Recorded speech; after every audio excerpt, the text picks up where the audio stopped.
नहमदुहु व नसल्ली अला रसूलिहिल करीम अम्मा बाद। हैप्पी लाइफ चैनल के मौजूद सामीन व नाज़रीन और उम्मत मुहम्मदिया की मुक़द्दस माओ बहनों और बेटियों, अस्सलामु अलैकुम व रहमतुल्लाहि व बरकातुहू।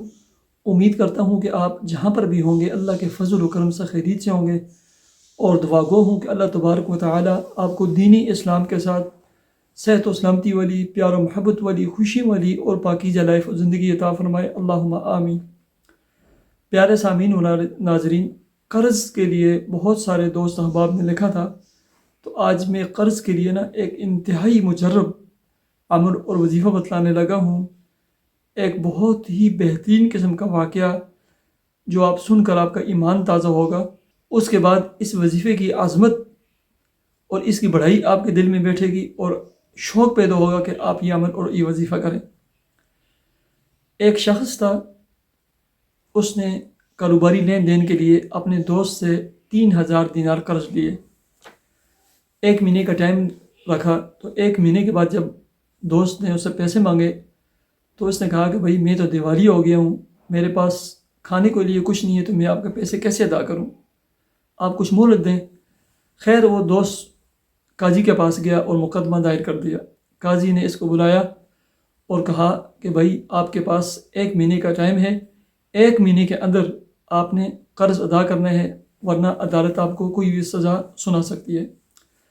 अब ये परेशानी की हालत में आया, कहीं इसने पढ़ा होगा, सुना होगा कि जो शख्स कसरत के साथ दुरूद शरीफ पढ़ता रहता है तो अल्लाह तबारक व तआला उसकी तमाम मुश्किलात को दूर फरमाते हैं और उसके रिज़्क़ में बरकत होती है। ख़जाना गैब से उसके लिए ना रिज़्क़ के दरवाज़े खुलते हैं। इसने ना कसरत के साथ दुरूद शरीफ पढ़ना शुरू कर दी। पढ़ते पढ़ते पढ़ते पढ़ते 25-26 दिन गुजर गए। एक दिन रात को सोया था कि एक बंदा ख्वाब में इसको आवाज़ दे रहा है कि ए फ़लाँ बंदे, आपका कर्ज़ अदा हो जाएगा। उठा, बड़ा परेशान हुआ कि 3-4 दिन रह गए अदालत में पेश होने और जेब में एक पई भी नहीं है। दूसरे दिन सोया, प्यारे आका जनाब मुहम्मदुर रसूलुल्लाह सल्लल्लाहु अलैहि वसल्लम की ज़ियारत हुई। अल्लाह के महबूब ने फरमाया कि फ़ना वज़ीर अली बिन ईसा के पास जाओ, अली बिन ईसा के पास जाओ और वो आपके कर्ज़े का ना जो पैसे हैं, रकम का बंदोबस्त कर देगा। उठा, सुबह तो परेशान हो गया कि अब मैं उस वज़ीर के पास जाऊंगा, वज़ीर कुछ दलील पूछेगा, कुछ सबूत मांगेगा, तो मैं क्या उसको बताऊंगा कि मुझे अल्लाह के रसूल ने ये आपके पास भेजा है। इसी परेशानी के आलम में दूसरे दिन सोया, रात को ख्वाब के अंदर जो देखता है प्यारे आका जनाब मुहम्मदुर रसूलुल्लाह सल्लल्लाहु अलैहि वसल्लम तशरीफ़ फरमा है। फरमाया कि ए शख्स, तुम फ़ना वज़ीर अली बिन ईसा के पास जाओ, तुम्हारे कर्ज़े की ना अदायगी के असबाब पैदा हो जाएंगे, वो आपका कर्ज़ अदा कर देगा। तो शर्माते हुए इसने कहा, ए अल्लाह के महबूब, मुझे आपकी बात पर यकीन है, लेकिन अली बिन ईसा ने अगर कोई दलील मांग ली, कोई सबूत मांग लिया, तो मैं क्या जवाब दूंगा। प्यारे आका जनाब मुहम्मदुर रसूलुल्लाह सल्लल्लाहु अलैहि वसल्लम ने फरमाया, तुम उसके पास जाओ और उसे कहो कि तुम्हारा एक राज है, वो राज तुम जानते हो और अल्लाह जानता है। वो राज ये है कि तुम रोज़ाना फजर की नमाज के बाद उस वक़्त तक अपने काम में मशगूल नहीं होते हो जब तक 5000 मरतबा मुझ पर, जिन्हीं प्यारे आका जनाब मुहम्मदुर रसूलुल्लाह सल्लल्लाहु अलैहि वसल्लम पर दुरूद शरीफ ना पढ़ लो। ये बता देना। सुबह उठा और सीधा अली बिन ईसा के पास गया, दरबार में गया। दरबार वाले ने रास्ता रोक लिया। अहले दरबार ने पूछा, भाई वज़ीर को मिलना कोई गप नहीं है, कोई आसान नहीं है, हमें बताएं। कहा नहीं, मैं एक पैगाम लेकर आया हूँ। कहा किसके पैगाम है। कहा कि प्यारे आका जनाब मुहम्मदुर रसूलुल्लाह सल्लल्लाहु अलैहि वसल्लम का।